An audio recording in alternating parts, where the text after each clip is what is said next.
पौराणिक ग्रंथों में बहुत सी ऐसी कथाएं होती हैं जिन्हें जानकर हमें बहुत कुछ सीखने को मिलता है।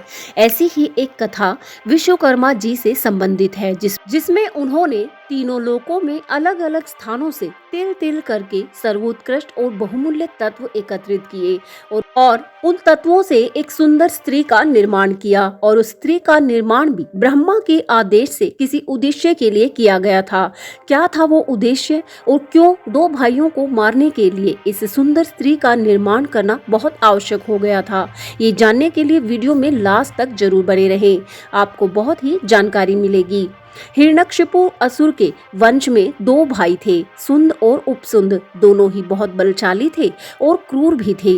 वे सदा साथ में रहते थे, यहाँ तक कि उनकी पसंद और नापसंद भी एक ही जैसी थी। एक दिन दोनों भाइयों ने ब्रह्मा को प्रसन्न करके उनसे अमरता का वरदान प्राप्त करने का मन बना लिया और इसी उद्देश्य से दोनों ने तपस्या भी शुरू कर दी। सुंद और उपसुंद के तप से प्रसन्न होकर ब्रह्मा जी ने उन्हें दर्शन दिए।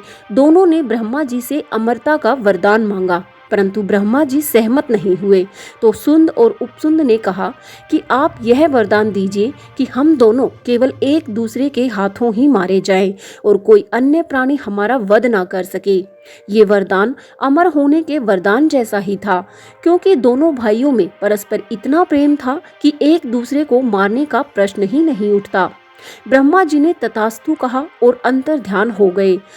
क्योंकि उन्हें अमरता का वरदान मिल चुका था, इसलिए अब दोनों और भी ज्यादा क्रूर हो गए थे और निरंकुश बन गए थे। पहले उन्होंने देवलोक पर आक्रमण किया और फिर पृथ्वी पर रहने वाले ऋषि मुनियों को भी सताने लगे।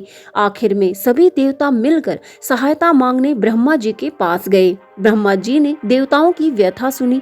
उन्होंने कुछ देर विचार किया और फिर देवशिल्पी विश्वकर्मा जी को बुलाया। ब्रह्मा जी ने विश्वकर्मा जी से कहा कि आप एक ऐसी स्त्री की रचना कीजिए जो इतनी सुंदर हो कि उस जैसी स्त्री तीनों लोकों में कोई और ना हो। जो उसे देखे तो बस देखता ही रह जाए। ब्रह्मा जी की आज्ञा पाकर विश्वकर्मा ने त्रिलोक में घूमकर अलग अलग स्थानों से तिल तिल करके सर्वोत्कृष्ट और सर्वाधिक बहुमूल्य और विस्मयकारी तत्व एकत्रित किए।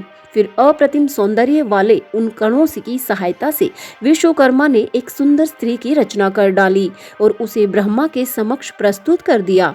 ब्रह्मा समेत सभी देवता उस स्त्री के अभूतपूर्व सौंदर्य को देखकर चकित रह गए।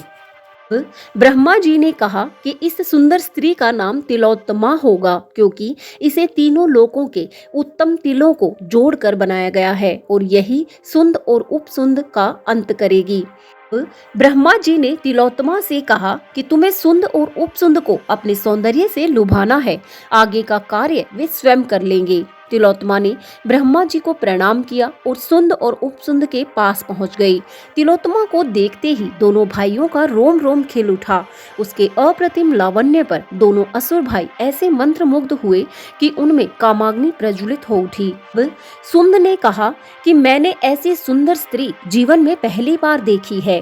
उपसुंद भी बोला, मैं इसे अपनी पत्नी बनाऊंगा। ये सुनकर सुंद को क्रोध आ जाता है। उसने भाई को फटकारते हुए कहा कि मैंने इसे पहले देखा है, इसलिए ये मेरी पत्नी है। देखने से क्या होता है? उपसुंद चिल्लाया, पत्नी बनाने का विचार मुझे पहले आया, इससे विवाह तो मैं ही करूंगा। तिलोत्तमा जैसी कोई दूसरी स्त्री तीनों लोकों में नहीं मिल सकती। दोनों भाई तिलोत्तमा के सौंदर्य पर मंत्रमुग्ध हो जाते हैं और धीरे धीरे उनकी लड़ाई शुरू हो जाती है। शीघ्र ही सुंद और उपसुंद की बहस ने एक उग्र रूप धारण कर लिया। दोनों में हाथापाई होने लगी। तिलोत्तमा पास खड़ी मुस्कुरा रही थी। वह ब्रह्मा जी की योजना को समझ चुकी थी। उसके अनुपम सौंदर्य ने दोनों भाइयों के बीच बैर उत्पन्न कर दिया था।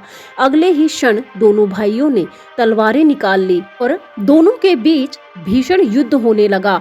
दोनों ने एक दूसरे को मार डाला। तिलोत्तमा अब भी मुस्कुरा रही थी और देवता उस दृश्य को देखकर हर्षित हो रहे थे। एक स्त्री का सौंदर्य भाइयों के बीच बैर और फिर उनकी मृत्यु का कारण बन गया। द्वापर युग में जब द्रौपदी का 5 पांडवों से विवाह हुआ था, तब देवर्षि नारद ने उन्हें सुंद और उपसुंद की यही कथा सुनाई थी, जिसके बाद पांडवों ने द्रौपदी के साथ रहने के कुछ नियम बनाए थे ताकि आगे चलकर उन भाइयों में भी कोई द्वेष उत्पन्न ना हो, ताकि उनमें द्रौपदी को लेकर कभी सुंद और उपसुंद की भांति झगड़ा ना हो जाए।